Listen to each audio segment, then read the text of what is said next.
Comigo está o fundador e presidente da Luz e Aves, Avelino Gaspar.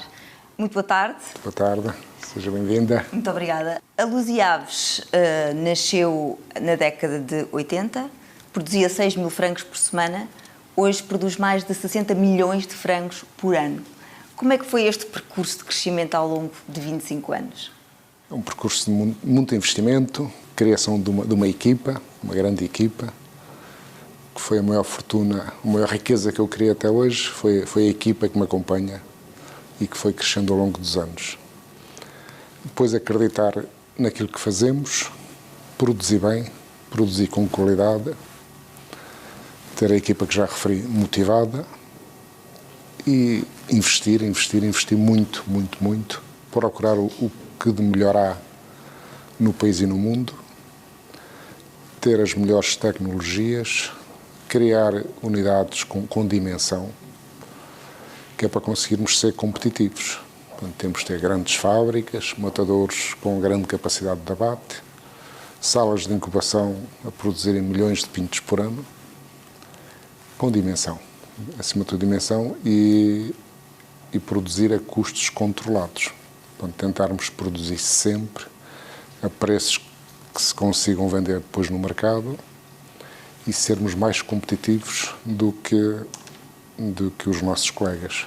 Nos últimos anos, a empresa concebeu um plano de investimentos no valor de 127 milhões de euros, que terminava agora, no final de 2012. Fez tudo aquilo que planeou fazer? Fizemos a maior parte, não está tudo, mas em compensação fizeram-se outros investimentos noutras áreas. O que falta deve-se a dificuldades de licenciamento. Portanto, há projetos que atrasaram por causa disso. São os PDMs, são as licenças ambientais, são os estudos de impacto ambiental, mas pensamos que até ao final do próximo ano levaremos tudo a bom porto. Portanto, a burocracia continua a atrapalhar a vida dos empresários? Muito, a todos os níveis. O país já melhorou muito, mas ainda há um longo caminho para percorrer. Mas parece que também não é caso único de Portugal. Acho que é um pouco por todo o mundo, mas nós cá temos, de facto, coisas que nos fazem atrasar os investimentos. Portanto, tem projetos atrasados à espera de licenças há vários anos? Há vários anos, sim. Ficam nos PDMs, ou ficam no Ministério do Ambiente, ou ficam na Agricultura, ou ficam um bocadinho por cada lado. Há uma falta de coordenação também entre os vários organismos. Como é que tem financiado os investimentos? Olha, ao longo destes anos é deixar cá tudo o que se ganha. Portanto, é ganhar hoje e investir amanhã. Nunca se fizeram distribuição de dividendos. Portanto, os resultados foram capitalizando ao longo dos anos, ao longo destes 26 anos. E é isso que nos permite ter os capitais próprios que temos hoje, é o ter capitalizado. E, naturalmente, recorrendo à banca que sempre nos apoiou, que sempre acreditou em nós. E continuam a apoiar? Não sentem dificuldades de financiamento como muitas empresas nesta altura? Não. Felizmente não temos qualquer dificuldade nesse aspecto. O preço subiu, mas temos linhas de crédito aprovadas de vários milhões de euros, umas utilizadas, outras não, que dão para fazer face ao dia-a-dia das empresas e aos investimentos que estão programados. O aumento da capacidade produtiva, fruto desses investimentos, possibilita agora que se virem para os mercados externos?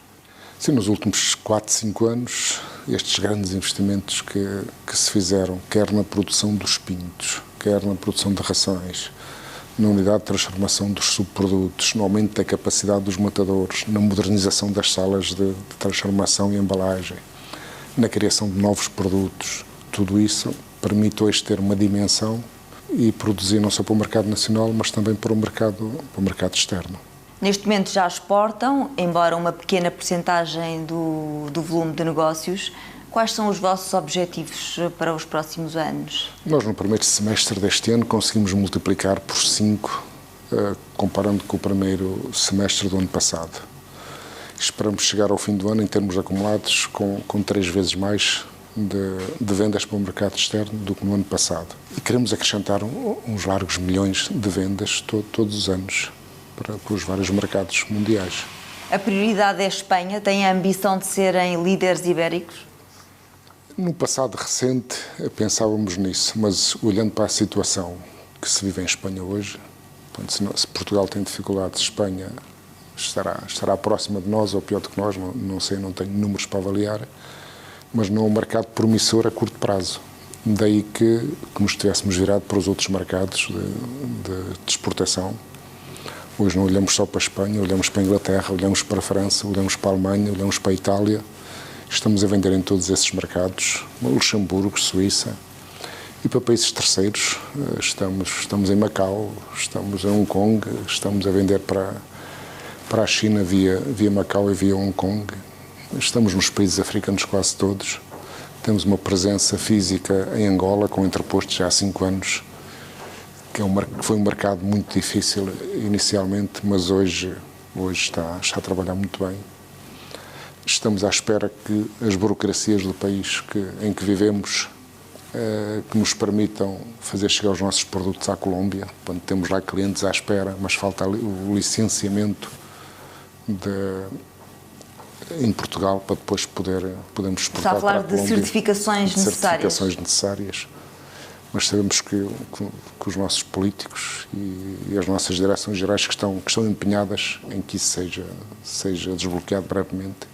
O aumento das exportações e o esforço que estão a fazer para crescer nos mercados externos visam compensar uma quebra previsível do mercado nacional nos próximos anos? Não há quebra no mercado nacional. O mercado de aves, em geral, há 50 anos que cresce em todo o mundo. Vai seguramente continuar a crescer nos próximos anos. E também em Portugal, porque não há alternativa sustentável à carne das aves. A carne das aves começa por ser mais barata, é saudável. As carnes resultam da transformação da proteína vegetal em proteína animal. E não há nenhum animal mais eficiente do que as aves. Nós, com 1,8 kg de matéria-prima, conseguimos produzir 1 kg de carne de aves que é tão boa e que tem um valor nutritivo equivalente a qualquer outra carne. Praticamente consumimos metade das matérias-primas para fazer 1 kg de carne. Consumimos, proporcionalmente, uma quantidade menor de água. Poluímos, proporcionalmente, em função daquilo que se consome de matérias-primas. A população mundial espera-se que continue a crescer. Aliás, espera-se um crescimento muito grande nos próximos anos. Mas em Portugal prevê-se uma quebra grande do consumo no próximo ano, devido à quebra do rendimento das famílias. Não teme que isso comece a afetar o negócio?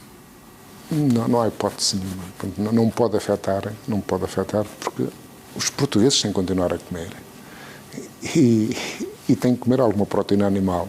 E dentro das proteínas animais, o frango é, apesar de tudo, a carne mais barata. Mais barata e mais saudável. Por isso temos que continuar a consumir aves. Agora, naturalmente, não vai ter os crescimentos que teve nos últimos anos, mas há até crescimentos residuais, 2%, 3%. Mas nós precisamos crescer muito mais.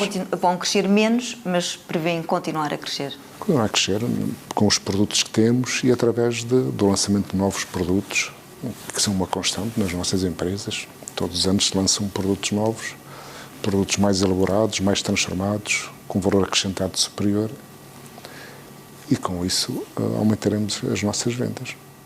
Uma das marcas da sua gestão é a verticalização do negócio. Portanto, neste momento controla praticamente todas as fases da cadeia de produção. Tem uma unidade que fabrica rações, um centro de incubação, portanto está em todas as fases. Sempre acreditou nessa estratégia? É a estratégia para controlar custos e ganhar competitividade? A estratégia, em primeiro lugar, para nos garantir qualidade. Qualidade para sabermos o que é que colocamos no mercado, o que é que colocamos na mesa dos consumidores portugueses. Portanto, temos de saber a 100% o que é que contribuiu para formar o produto final que vendemos. Essa é a principal razão. A segunda é acrescentar valor e é controlar os custos de produção. Portanto, eu comecei no princípio por dizer que temos que produzir a custos controlados, a custos que nos permitam colocar o produto no mercado. As matérias-primas sobem todos os dias os cereais e as oleaginosas. E só poupando em todas as linhas do negócio e produzindo a custos controlados é que conseguimos ser competitivos. Quais são os maiores custos para a Luz e Aves neste momento? Primeiro são as matérias-primas com que alimentamos as aves. Segundo, são os custos de pessoal, são os nossos colaboradores. Terceiro, são as energias, que têm um peso também muito grande nos nossos custos. A redução da taxa social única que chegou a estar prevista, em sua opinião, iria permitir à Luz e Aves ganhar mais competitividade? De forma nenhuma. Contribuiria para a desmotivação total dos nossos trabalhadores e dos trabalhadores em geral, reduziria drasticamente o poder de compra das pessoas e acho que não fazia sentido nenhum. Pronto. E tanto que não fazia que recuou-se, e ainda bem, na sua implementação. Portanto, para si seria mais importante que tipo de medidas? Olha, a burocracia, os custos de contexto ainda continuam a pesar muito nas nossas empresas. E depois era preciso incentivar a produção. Nós temos que ter austeridade, que é para corrigir os defeitos, entre aspas, do passado.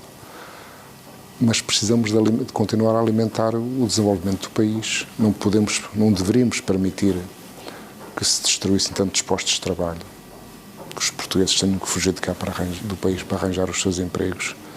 Portanto, estas medidas de redução de despesa deveriam ser acompanhadas, na minha opinião, de outras medidas que incentivassem o investimento e a manutenção dos postos de trabalho e até a criação de mais.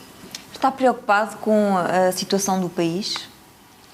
Naturalmente que sim, mas estou confiante. Não é a primeira vez que o país entra em dificuldades.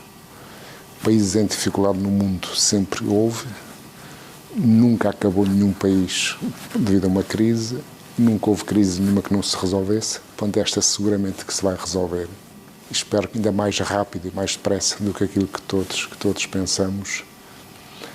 Porque quando as coisas estão más, só podem melhorar.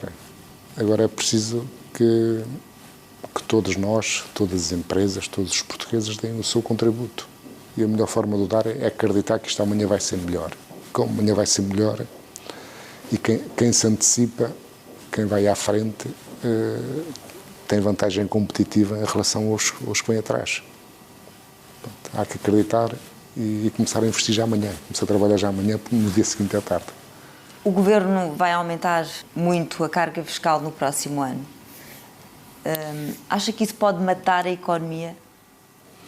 Eu espero que não, porque nós temos ouvido na comunicação social que o Governo está a preparar outras medidas de estímulo à economia.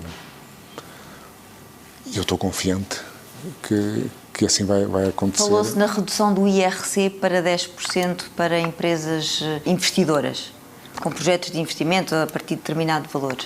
Isso seria uma boa medida para estimular o crescimento económico? Claro que sim.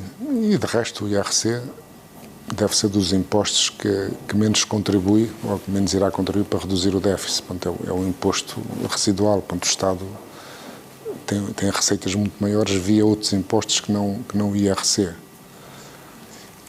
E as empresas se pagarem menos impostos, se ficarem com o dinheiro do IRC, vão investir seguramente e vão continuar a criar postos de trabalho. Eu acho que é uma boa medida reduzir o IRC. De resto, nós temos as maiores taxas da Europa. Não é? A Irlanda, que entrou em dificuldades, tem taxas de IRC baixíssimas. E isso, juntamente com os estímulos que deram à economia, estão a recuperar a olhos vistos. E nós lá chegaremos também. Como é que avalia a situação política do país? Acha importante que a coligação se mantenha unida e cumpra o seu mandato? É importantíssimo e eu creio e acredito que ela se irá manter, porque ela teve o voto, foi com os votos dos portugueses, foram os portugueses que lhe deram essa possibilidade, os portugueses acreditaram e votaram nessa coligação e ela vai se manter.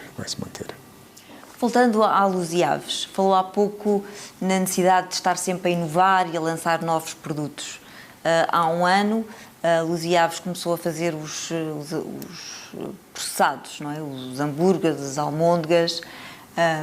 Que outras inovações têm em carteira? O que é que se pode esperar de novidades no mercado nos próximos tempos? Iremos anunciá-las a curto prazo. Vamos anunciando conforme elas vão surgindo. Mas estamos a estudar Entrar na área da restauração, alguma vez pensou nisso?